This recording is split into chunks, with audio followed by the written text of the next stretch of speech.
20ல அந்த second wife Girija எஸ்எஸ்ஸை வந்து ஒரு ஆயுர்வேத டாக்டர் கிட்ட கூட்டிகிட்டு வந்திருக்காங்க. நீங்கள் பயப்படாதீங்க, இங்கே உங்களுக்கு தெரிஞ்சவங்க யாரும் வரமாட்டாங்க அப்படின்னு சொல்லிட்டு தைரியமாக உட்காந்து வைக்கிறாங்க. சொல்லிட்டு இந்த டாக்டர் வந்து எனக்கு நிறைய ப்ராப்ளம் சால்வ் பண்ணியிருக்காங்க, இவங்க கிட்ட உங்கள் ஒய்ஃபோட ரிப்போர்ட்ஸ் காமிச்சா கண்டிப்பாக ஹெல்ப் பண்ணுவாங்க, நிறைய பிரச்சனையை அவங்க சால்வ் பண்ணுவாங்க அப்படின்னு சொல்கிறாங்க.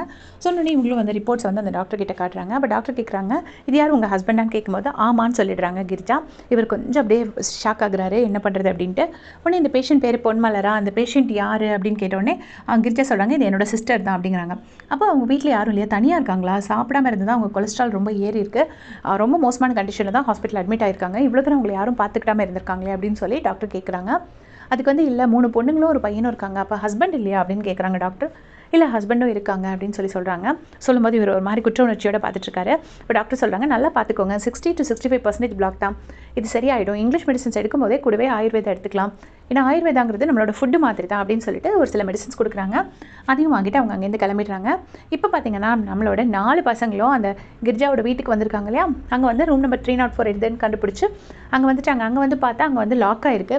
லாக் ஆனோடனே ஐயோ லாக் ஆகிருக்கே அப்படின்னு சொல்கிறாங்க. சொல்லிவிட்டு அதே நேரம் நல்லவேளை அவங்க ஒருவேளை நம்மளை பார்த்துருந்தாலும் பிரச்சனையாக இருக்கும், ஏன்னா நமக்கு தான் அவங்களுக்கு தெரியாது, ஒருவேளை அவங்களுக்கு நம்மளை தெரிஞ்சிருக்கலாம் அப்படின்னு சொல்லி இவங்கெல்லாம் பேசுகிறாங்க. அப்போ வந்து ஜகு சொல்கிறாரு, ஆமாம்மா நான் அவங்கள கூட நான் கூட கடையில் பார்த்துருக்கேன் அப்படின்னோடனே, அடப்பாவி இப்போ வந்து சொல்கிறியடா, ஒருவேளை அவங்கள பார்த்துருந்தோன்னா மாட்டியிருப்போமே அப்படின்னு சொல்லி இவங்கெல்லாம் சொல்லிவிட்டு அந்த இடத்த விட்டு கிளம்பலான்னு கீழே போகும்போது பார்த்தீங்கன்னா கரெக்டாக இவங்க அப்பாவோட கார் வருது. அப்பாவோட கார் பார்த்து 3 பொண்ணுங்களும் பயங்கர ஷாக் ஆகிட்டாங்க. ஏன்னா ஜகு ஆல்ரெடி பார்த்துருக்காரு இல்லையா, ஸோ அவர் ரொம்ப ஷாக் ஆகலை, மற்ற 3 பொண்ணுங்களும் ரொம்ப ஷாக் ஆகிட்டாங்க. கரெக்டாக கிரிஜா வந்து அந்த கார்லேருந்து இறங்குறாங்க. இவரும் டாட்டா சொல்லி வழி அனுப்பி வைக்கிறாரு. இதை பார்த்து 4 பேர் ஷாக்காகி நேராக ஒரு ரெஸ்டாரண்ட் போகிறாங்க. அங்கே வச்சு டிஸ்கஸ் பண்ணுறாங்க, இது என்ன பண்ணலாம் அப்படிங்கிறதுக்கு. ரகு வந்து ஒரே பிடியாக வந்துட்டு இப்போவுமே அவரை போய் கழுத்தை பிடிச்சி கேட்கணும் அப்படின்னு சொல்லிட்டு பயங்கரமாக கோவப்படுறாங்க. அவர் அம்மா கூட இருந்தால் இருக்கட்டும், இல்லைனா வெளியே போட்டோம், அவர் இப்படி 2 இடத்துல இருக்கிறது எனக்கு சுத்தமாக பிடிக்கல அப்படி இப்படின்னு சொல்லி ஜகு பயங்கரமாக கோவப்படுறாங்க. பட் 3 சிஸ்டர்ஸ் என்னென்னா, நமக்கு அப்பா தேவையில்லடா, நான் அம்மாவுக்கு அப்பா கண்டிப்பாக தேவை, இது வெளியே தெரிஞ்சிச்சுன்னா அப்பாவுக்கு இன்னும் தைரியம் வந்துடும், ஸோ நம்ம இதை கொஞ்சம் கேர்ஃபுல்லாக தான் டீல் பண்ணணும், முதல்ல இந்த லேடி யார், எத்தனை வருஷமாக பழக்கம், எப்படி வந்தாங்க, இதெல்லாம் நம்ம கொஞ்சம் கண்டுபிடிக்கணும் அப்படின்னு சொன்னோன்னே ஜகு சொல்கிறாரு, நான் அதை இன்வெஸ்டிகேட் பண்ணி சொல்கிறேன் அப்படின்னு. உடனே இந்த அக்காவும் என்ன சொல்கிறாங்கன்னா, சரி ஓகே ஜகு நீ அதை கண்டுபிடிச்சி சொல்லுன்னு சொல்கிறாங்க. இப்போ வீட்டில் பார்த்தீங்கன்னா எஸ்எஸ் வந்து அவர் வாங்கிட்டு வந்திருக்காரு ஆயுர்வேத மெடிசன், அது பொன்மலருக்கு கொடுத்து இது ஆயுர்வேத மெடிசன் நம்ம நீ சாப்பிடலாம் அப்படி இப்படின்னு சொல்கிறாங்க. கரெக்டாக சொல்லிட்டு இருக்கும்போது இவங்க 4 பேர் வராங்க.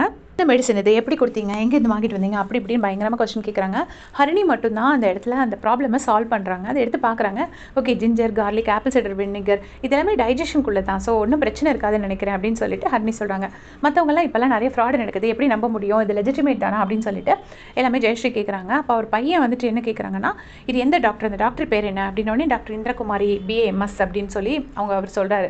உடனே வந்துட்டு MS படிச்சிருக்காங்களான்னு சொல்லிட்டு அவரும் யாருன்னா பையன் ஜகு கேட்குறாரு, உங்களுக்கு இந்த டாக்டர் எப்படி தெரியும், யார் கூட போனீங்க, உங்கள் ஃப்ரெண்டு கூட போனீங்கன்னா அந்த ஃப்ரெண்டோட பேர் என்ன அப்படி இப்படின்னு சொல்லிட்டு பயங்கரமாக கேள்வி கேட்குறாரு. உடனே அவர் வந்துட்டு உனக்கு இப்போ என்னடா தெரியணும் அப்படின்னோடனே, பெரிய இவர் மாதிரி பேசுகிறீங்க, உங்களுக்கு அம்மா கூட சரினா அம்மாவை தானே கூட்டிகிட்டு போனோம், வேறு ஏதோ ஃப்ரெண்டு கூட போயிட்டு மருந்து வாங்கிட்டு வந்திருக்கீங்க அப்படின்னு சொல்லிட்டு கத்துறாரு. கத்துன உடனே அவங்க அம்மாவும் எந்திரிச்சு ஜகுவை 2 அரை அரைஞ்சிடுறாங்க. அப்பா கிட்ட எப்படி பேசுகிறோன்னு தெரிஞ்சு பேசுகிறா, மரியாதை இல்லாமல் அப்பாட்ட பேசிகிட்டு இருக்கு அப்படின்னு சொல்லி ரொம்ப கோவப்படுறாங்க. அப்போ எஸ்எஸ் ஒன்றுமே சொல்லாமல் அப்படியே முழிச்சுக்கிட்டே உட்காந்துருக்காரு. கடைசி 3 பொண்ணுங்களும் என்னென்னா பிரித்து அம்மாவையும் ஜகுவையும் பிரித்து அந்த இடத்த விட்டு கூட்டிகிட்டு போயிடுறாங்க. ஏன்னா ஜகு அம்மா டென்ஷன் ஆகக்கூடாது அப்படின்னு சொல்லிட்டு.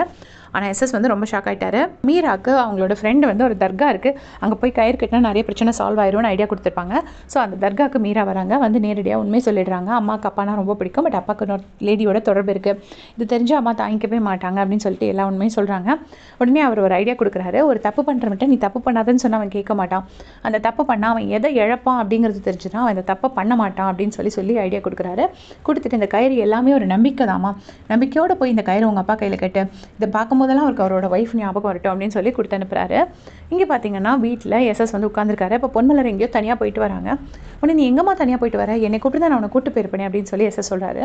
உடனே அதெல்லாம் ஒன்றும் இல்லைங்க, முதல்ல என்னை பேஷண்ட் மாதிரி பார்க்குறது நிறுத்துங்க, நான் புண்ணியக்கோடியான வீட்டுக்கு தான் போயிட்டு வந்தேன், கீர்த்திக்கும் ஜெயஸ்ரீக்கும் வந்து ஜாதகம் நல்லா பர்ஃபெக்டாக மேட்ச் ஆகுது அப்படின்னு சொல்லிட்டாரு அப்படின்னு சொல்லி ரொம்ப ஹாப்பியாக ஷேர் பண்ணிட்டு இருக்காங்க. அந்த டைமில் கரெக்டாக மீரா வந்துட்டு அந்த கயிறை அப்பாவுக்கு கட்டுறாங்க.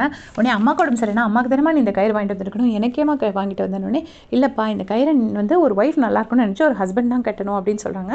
சொல்லிட்டு என்ன சொல்கிறாங்கன்னா, இந்த கயிறை பார்க்கும் போதெல்லாம் உங்களுக்கு அம்மா ஞாபகம் வரணும், நீங்கள் சீக்கிரமாக வீட்டுக்கு வந்துடணும் அப்படின்னு சொல்கிறாங்க. அப்போ நீயும் என்னை குத்தி காட்டுறியாமா அப்படின்னு அவங்க அப்பா கேட்குறாரு. உடனே குத்தி காட்டலப்பா, நீங்கள் அம்மாவை மறந்துடாதீங்கப்பா அப்படின்னு சொல்லிட்டு அந்த இடத்த விட்டு போகிறாங்க. உடனே அவர் ரொம்ப ஃபீல் பண்ணிவிட்டு என்னடி ஆச்சு பசங்க எல்லாத்துக்கும் அப்படின்னு சொல்லி பொன்மலர் பார்த்து கேட்குறாங்க. பொன்மலர் அப்படி தலை குடிஞ்சிட்டே உட்காந்துருக்காங்க. இப்போ அடுத்த சீனில் பொன்மலர் வந்துட்டு ஜெயஸ்ரீ கிட்ட நீ கல்யாணம் பண்ணிட்டு ஆகணும், கீர்த்தி மாமா வரப்போகிறாரு, வந்து அவர் கூட நீ பேசிட்டு கல்யாணம் பண்ணிக்கிறோங்கும் போது ஜெயஸ்ரீ வந்து எனக்கு கல்யாணத்திலே நம்பிக்கை போயிடுச்சு அப்படி இப்படின்னு கத்துறாங்க. அப்போ ஹரிணி சொல்கிறாங்க அதெல்லாம் இருக்கட்டும், அவள் அப்படி தான் சொல்லுவாள், அவளோட நல்லதுக்காவது நம்ம முடிவெடுத்து ஆகணும், நீ கீர்த்தி மாமாவை வர சொல்லு அப்படின்னு சொல்லி ஹரிணி வந்து இது பண்ணுறாங்க.